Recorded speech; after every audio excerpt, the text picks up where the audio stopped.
Namaskar, a very warm welcome to all my viewers. In previous class, we have studied about mean. So what is mean? Mean is the average.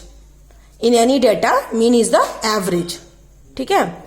And our today's topic is median. It is median. Okay. So what is median? Let's have a look on the definition.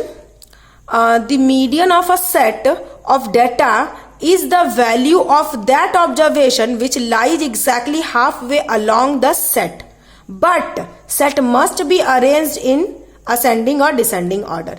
Means median क्या है? तो median जो है वो हमारा किसी भी data का, ठीक है, किसी भी डेटा का बहुत सारे ऑब्जर्वेशन को मिला के एक डेटा बनता है. तो उस डेटा का जो सेट होगा, उस सेट का जो भी एकदम एग्जैक्टली हाफवे का वैल्यू होगा, मतलब एग्जैक्टली सेंट्रल वैल्यू होगा, वही हमारा मीडियन होगा. लेकिन हमारा जो सेट है must be arranged in ascending और डिसेंडिंग ऑर्डर. सेट आपका अरेंज होना चाहिए भाई, या तो असेंडिंग ऑर्डर में या तो डिसेंडिंग ऑर्डर में. अगर सेट आपका अरेंज नहीं है तो मीडियन आपका नहीं निकल सकता. तो मीडियन को निकालने के लिए at first you have to arrange the set. Okay, so there are two cases. या तो आपका डेटा में जो टोटल ऑब्जर्वेशन होंगे वो ऑड होंगे, या फिर आपके डेटा में जो टोटल ऑब्जर्वेशन होंगे वो इवन होंगे. अगर ऑड होंगे तो मीडियन का वैल्यू होगा n+1/2, इतना नंबर का ऑब्जर्वेशन. और अगर इवन होंगे तो मीडियन का वैल्यू होगा n/2th observation plus n/2 + 1th observation by 2. ठीक है, चलिए इनको मैं एग्जांपल से आपको समझाती हूं. और एक थोड़ा सा आप यहां भी ध्यान दीजिए कि मीडियन फॉर ग्रुप डाटा. तो ग्रुप डाटा आपका दो तरह का होता है, या तो आपका डाटा डिस्क्रीट होगा या फिर आपका कॉन्टिन्यूअस डाटा होगा. ठीक है, डिस्क्रीट डाटा किसे बोलते हैं और कॉन्टिन्यूअस डाटा किसे बोलते हैं, चलिए देखते हैं. अभी मैंने आपको बोला डिस्क्रीट और कंटिन्यूअस फ्रीक्वेंसी. ठीक है, frequency distribution of discrete and continuous. So ये आपका डिस्क्रीट फ्रीक्वेंसी डिस्ट्रीब्यूशन है. मतलब यहाँ पर 5 3 बार आया है, 6 2 टाइम्स आया है, 7 6 टाइम्स आया है, 8 1 टाइम्स आया है. लेकिन ये जो आपका है क्लास इंटरवल, ये इस तरह का होता है ना, 0 से 10, देन 10 से 20, फिर 20 से 30. ठीक है, FI आपका 2 है, 1 है, 4 है. मतलब कि 0 से 10 के बीच का वैल्यू आपका सिर्फ 2 ही है. मतलब जो भी वैल्यू होगा 0 से 10 के बीच का वो सिर्फ 2 बार आया है. 10 से 20 का जो भी वैल्यू होगा वो सिर्फ 1 बार आया है. 20 से 30 का बीच का जो भी वैल्यू होगा वो सिर्फ 4 बार आया है. तो इस तरीके से ये हमारा कंटिन्यूअस डिस्ट्रीब्यूशन है, continuous frequency distribution. And this is your discrete frequency distribution. Yes, so इसके लिए क्या होता है इस केस में? तो इस केस में मीडियन इक्वल्स टू होता है सेंट्रल आइटम. मीडियन को ही हम लोग बोलते हैं सेंट्रल आइटम, और सेंट्रल आइटम का मतलब होता है summation of FI + 1/2. Summation of FI मतलब समझे? इस केस में समेशन ऑफ FI क्या होगा? ये FI आपका इसका इतना, इसका इतना, इसका इतना, इसका. तो समेशन मतलब क्या? टोटल का सम. समेशन का मतलब होता है टोटल का सम. तो इस केस में समेशन ऑफ FI क्या होगा? तो 3 और 2 5, 5 6 11 और 1 12, ये आपका हो जाएगा 12. This is your this is your what? तो this is your summation of FI. And इस केस में क्या हो जाएगा आपका? तो 2 + 1 3 + 4, यानी कि समेशन ऑफ FI आपका कितना हो जाएगा? तो आपका ये तीनों को आप जितना भी आपका FI है डिफरेंट सबको ऐड कर दो. तो 2 + 1 + 4, यानी कि 2 1 3 + 4 यानी कि 7. समझ में आ गया? चलिए, अच्छा मैंने एक आप लोगों को ये बताया n ऑड होगा और n इवन होगा. तो उस पर बेस्ड एक एग्जाम्पल देखते हैं. अभी मैंने आपको बताया कि मीडियन निकालने का 2 केस होता है. अगर n का वैल्यू ऑड हो और n का वैल्यू इवन हो. अगर n का वैल्यू ऑड हो तो मीडियन का वैल्यू होता है n+1/2th ऑब्जर्वेशन. ठीक है, और n का वैल्यू इवन है तो मीडियन का वैल्यू होता है n/2th observation plus n/2 + 1th observation. ठीक है, तो चलिए एग्जाम्पल समझते हैं इसको हम लोग. यहां देखिए. हाँ, लेकिन एक कंडीशन याद रखिएगा कि जब भी हम लोग मीडियन निकालते हैं, our data should be arranged in इधर इन असेंडिंग ऑर्डर और इन डिसेंडिंग ऑर्डर. ठीक है, चलिए तो यहाँ पे हमारा 1 2 3 4 5 n का वैल्यू कितना है? तो इस केस में n का वैल्यू कितना है? 5 ना. 1 2 3 4 5. और इस केस में n का वैल्यू क्या है? 6 है. ठीक है। तो ये हम आपका ऑड है कि इवन है, तो ऑड है, ये आपका ऑड है कि इवन है, तो ये आपका इवन है। तो ऑड के केस में क्या होता था फॉर्मूला, n+1/2th ऑब्जर्वेशन, ठीक है। इसका मतलब n का वैल्यू क्या, 5, 5+1/2, तो 5 मतलब 5+1, 6/2 यानी कि 3, थर्ड ऑब्जर्वेशन। तो थर्ड ऑब्जर्वेशन, ठीक है, ये हमारा क्या हो जाएगा, तो ये हमारा हो जाएगा थर्ड ऑब्जर्वेशन। अब आप बोलोगे मैम थर्ड ऑब्जर्वेशन क्या होगा, ये तो हमारा अरेंज हम लोगों ने नहीं किया, चलिए अरेंज करते हैं। सबसे पहले हमारा 0, आपकी मर्जी, असेंडिंग में करो या फिर डिसेंडिंग में करो। 0 आएगा, 0 के बाद आपका 3 आएगा, 3 के बाद आपका 5 आएगा, 5 के बाद आपका 12 आएगा, 12 के बाद आपका 16 होगा ना, ठीक है। ये आपका होगा, ये आपका अरेंज हो गया किस फॉर्म में, तो ये आपका अरेंज हो गया असेंडिंग ऑर्डर में। अगर आपको डिसेंडिंग में करना था तो क्या हो जाएगा, तो डिसेंडिंग का होगा 16, फिर आपका 12, फिर आपका 5, फिर आपका 3, फिर आपका 0। दोनों ही केस में आपको निकालना है थर्ड ऑब्जर्वेशन। थर्ड क्यों, 5+1/2 यानी कि 6/2 यानी कि थर्ड। तो थर्ड क्या हो जाएगा, 1 2 3 यानी कि 5, यहाँ पर 1 2 3 5, आंसर आपका सेम होगा, ठीक है। आप इस केस में देखिए कि इसमें क्या होगा, 6 था, 6 मतलब इवन है, तो इसका फॉर्मूला क्या होता है, तो इसका फॉर्मूला होता है n+2th ऑब्जर्वेशन और plus n/2 plus 1th observation by 2।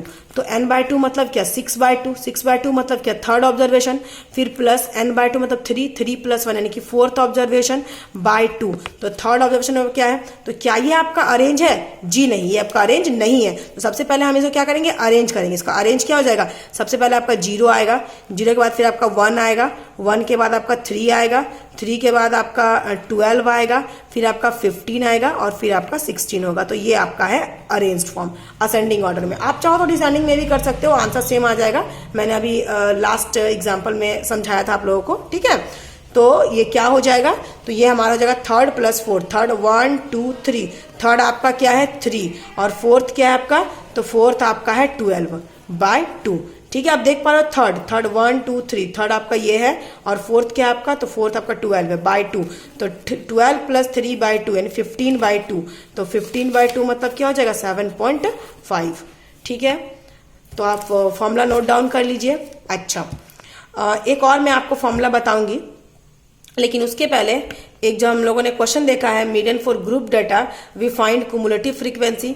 अगर ग्रुप डाटा है तो हम लोग सबसे पहले कुमुलेटिव फ्रीक्वेंसी निकालते हैं और उसके बाद सेंट्रल आइटम का मतलब होता है समेशन ऑफ fi + 1/2। चलिए इस पे बेस्ड एक एग्जांपल देखते हैं, उसके बाद हम लोग देखेंगे और भी डिफरेंट टाइप्स के जब ग्रुप डाटा होंगे तो क्या करेंगे। तो जब थोड़े से कॉम्प्लेक्स टाइप के ग्रुप डाटा होते हैं उस केस में मीडियन का फॉर्मूला होता है L + n/2 - C/f × h। अब आप बोलोगे कि ये सब क्या है, चलिए इन सब से मैं आपको इंट्रोड्यूस करवाती हूँ, ठीक है। जहां पर L मीडियन फॉर एक ग्रुप डाटा अगर था, सिंपल ग्रुप डाटा है तो उसके लिए आपका हम लोग निकालते हैं क्यूमुलेटिव फ्रीक्वेंसी, फिर हम लोग सेंट्रल आइटम निकालते हैं समेशन ऑफ fi + 1/2। और अगर आपका कंटिन्यूअस ग्रुप डाटा है तो हम लोग क्या करते हैं, क्योंकि ग्रुप डाटा तो दो तरह के होते हैं, एक डिस्क्रीट और एक कॉन्टिन्यूअस। अगर डिस्क्रीट है तो आपका ये फॉर्मूला है, सिंपल क्यूमुलेटिव फ्रीक्वेंसी निकालो और समेशन ऑफ fi + 1/2 करो। और अगर कंटिन्यूअस ग्रुप डाटा तो हम लोग क्या करेंगे, तो उसके लिए फॉर्मूला होता है L + n/2 - C/f × h। चलिए देखते हैं L क्या है हमारा, तो L है आपका lower limit of the median class. आप बोलोगे अब यहाँ पर मीडियन क्लास क्या है, वो मैं आप लोगों को आगे बताऊंगी। F क्या हमारा, ये F हमारा क्या है, तो ये F हमारा फ्रीक्वेंसी है, मीडियन क्लास का ही फ्रीक्वेंसी है। ये H क्या है, तो ये H हमारा हाइट है, सबका हाइट सेम होगा हमेशा, ठीक है। हमारा C क्या है, तो C हमारा क्यूमुलेटिव फ्रीक्वेंसी है preceding the median class, median class के प्रीसीडिंग यानी कि पहले के क्लास का कुमुलेटिव फ्रीक्वेंसी है। H तो हमारा विड्थ है और N क्या है, जो समेशन ऑफ fi निकालते हैं ना उसी को हम लोग N बोलते हैं, ठीक है। N हमारा, या फिर बोल सकते हैं sum of all frequency. Summation of fi का मतलब क्या होता है, समेशन ऑफ fi का मतलब होता है सम ऑफ ऑल फ्रीक्वेंसी, इसी को हम लोग N भी बोलते हैं, ठीक है, N भी बोलते हैं। चलिए तो फिर एग्जाम्पल देखते हैं, ध्यान दीजिएगा थोड़ा सा। जब N ऑड है, ऑड के केस में मीडियन होता है n + 1/2 ऑब्जर्वेशन, उसका आप एग्जाम्पल यहां देख सकते हो, ठीक है। देखिए यहां पर ये हमारा एक डाटा है, ये हमारे डाटा को हम लोगों ने अरेंज किया, ये हमारा डाटा है, इसको हम लोगों ने अरेंज किया। अरेंज करने पे हमारा इनका वैल्यू 9 मिला जो कि ऑड है, तो 9 + 1/2 यानी फिफ्थ ऑब्जर्वेशन। और फिफ्थ का मतलब क्या, यहाँ देखिए अरेंज डाटा A 1 2 3 4 5, ये फिफ्थ ही आया। ठीक है, अगेन अगर ये इवन होता तो हम लोग क्या करते, तो आप ये क्वेश्चन देख सकते हो। ये आपका एक डाटा है, हम लोगों ने अरेंज किया असेंडिंग ऑर्डर में, तो हमें ये मिला। ठीक है, हमें ये मिला, और फिर ये मिलने के बाद हमारा n का वैल्यू 10 है, तो n इवन है, तो n/2 observation plus n/2 plus 1 observation by 2, तो 10/2 और 10/2 प्लस 1, तो 10/2 मतलब 5, 10/2 प्लस 1 मतलब 6। तो फिफ्थ ऑब्जर्वेशन क्या था, 1 2 3 4 5, ये 2 था, और 6 क्या था, 3 था, तो 2 + 3/2 यानी 5/2 यानी कि 2.5। ठीक है, ये हमारा मीडियन फॉर ग्रुप डाटा दो तरह का होता है, ये हमारा डिस्क्रीट के लिए है और ये हमारा कंटिन्यूअस के लिए।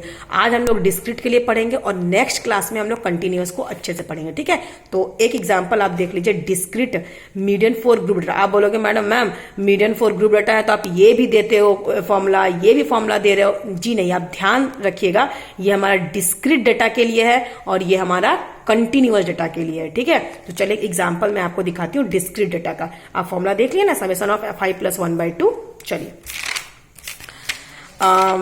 एक हमारा देखिए, फाइंड मीडियन, ये आपका डिस्क्रीट डाटा है ना, तो ये xi है, ये हमारा fi है। ठीक है, ये हमारा xi है, ये हमारा xi है और ये हमारा fi है। ठीक है, तो सबसे पहले हम लोगों ने क्या निकाला, क्यूमुलेटिव फ्रीक्वेंसी निकाला। चलिए सीखते थे थोड़ा सा क्यूमुलेटिव फ्रीक्वेंसी। सबसे पहले xi को हम लोगों ने कॉलम में लिख दिया, फिर हम लोगों ने fi को कॉलम में लिख दिया, और फिर लिखने के बाद हम लोगों ने क्या किया, क्यूमुलेटिव फ्रीक्वेंसी निकाला। देखिए कैसे निकालते हैं, 15 का 15, इन दोनों को ऐड करके आप यहां लिखोगे, फिर आप इन दोनों को ऐड करके यहां लिखोगे, फिर आप इन दोनों को ऐड करके यहां लिखोगे, फिर आप इन दोनों को ऐड करके यहां लिखोगे, फिर आप इन दोनों को ऐड करके यहां लिखोगे, और आप इन दोनों को ऐड करके यहां लिखोगे। और हमेशा आपका ये लास्ट का वैल्यू और आपका ये टोटल वैल्यू हमेशा क्या आना चाहिए, सेम आना चाहिए, ये हमेशा। ठीक है, इसका मतलब आपका कैलकुलेशन सही है। तो यही आपका क्यूमुलेटिव फ्रीक्वेंसी बहुत इजी है। आप देखिए 15 का 15, फिर इन दोनों को ऐड के यहाँ लिखा, इन दोनों को ऐड के यहाँ लिखा, इन दोनों को ऐड के यहाँ लिखा, इन दोनों को ऐड के यहाँ लिखा, इन दोनों को ऐड के यहाँ लिखा, इन दोनों को ऐड के यहाँ लिखा, और ये दोनों मेरा सेम आ गया, मतलब मेरा आंसर सही है। अब हम लोग कैसे निकालते हैं मीडियन, कैसे निकालते हैं, तो सबसे पहले हमें सेंट्रल आइटम निकालना पड़ेगा। सेंट्रल आइटम क्या हो जाएगा, ध्यान दीजिएगा, सेंट्रल आइटम का फॉर्मूला होता है समेशन ऑफ fi + 1/2। तो समेशन ऑफ fi क्या था, 80 था ना, यानी कि इन सब का योग 80 था। चलिए 80 + 1/2 यानी 81/2, अब इसको डिवाइड करेगा 40.5 आ जाएगा। अब 40.5 अब कहाँ लाई करेगा, आप नोटिस करिए 40.5 यहाँ आपका क्या है, 15 है, 39 है और 57 है ना, 57 है, तो इन दोनों के बीच में कहीं लाई करेगा। ठीक है, आपका इन दोनों के बीच में कहीं लाई करेगा। आप एक बात हमेशा याद रखना, हम छोटे को नहीं लेते हैं। ठीक है, ये 40.5 से छोटा हो गया ना, सबसे पहले तो लाई कहाँ करेगा, तो ये इस पूरे कॉलम में से ये लाई तो इन दोनों के बीच ही करेगा, इन 39 और 57 के बीच लाई करेगा। लेकिन ये तो ठीक है, 39 और 57 के बीच लाई करेगा, लेकिन हम कभी छोटे वाले को नहीं ले सकते हैं, उससे छोटे यानी कि 40.5 से छोटा को नहीं ले सकते हैं, तो इससे जस्ट बड़ा 57 हो जाएगा। और इस वाले का जो xi है, क्योंकि मीडियन हमेशा क्या होता है, सेंट्रल ऑब्जर्वेशन होता है, और ऑब्जर्वेशन तो हमारा ये है, ये फ्रीक्वेंसी है, मतलब कि 0 कितनी बार आया है, तो 0 15 बार आया है, 1 कितनी बार आया है, तो 1 24 टाइम्स आया है, 2 कितनी बार आया है, तो 2 18 टाइम्स आया है। ये तो सिर्फ फ्रीक्वेंसी, कौन कितनी बार आया है, लेकिन ऑब्जर्वेशन तो हमारा डेटा तो हमारा ये है। ठीक है, तो क्यूमुलेटिव फ्रीक्वेंसी में अब देखो कि 40.5 कहाँ लाई करेगा, तो इन दोनों के बीच लाई करेगा। अब इन दोनों में भी छोटा जिसको हम नहीं लेंगे, तो इसको लेंगे हम लोग, और इसका जो ऑब्जर्वेशन है, तो इसका ऑब्जर्वेशन क्या है, 2। तो इस तरह से हमारा सेंट्रल आइटम क्या हो गया, 2। तो आपका मीडियन इक्वल टू क्या हो गया, 2। अब नेक्स्ट क्लास में हम लोग देखेंगे कि कंटिन्यूअस डेटा में हम लोग किस तरीके से मीडियन निकालते हैं। तब तक के लिए धन्यवाद। आप लोग पूरा देखिए, कुछ डाउट हो तो मुझे कमेंट कीजिए। चलिए।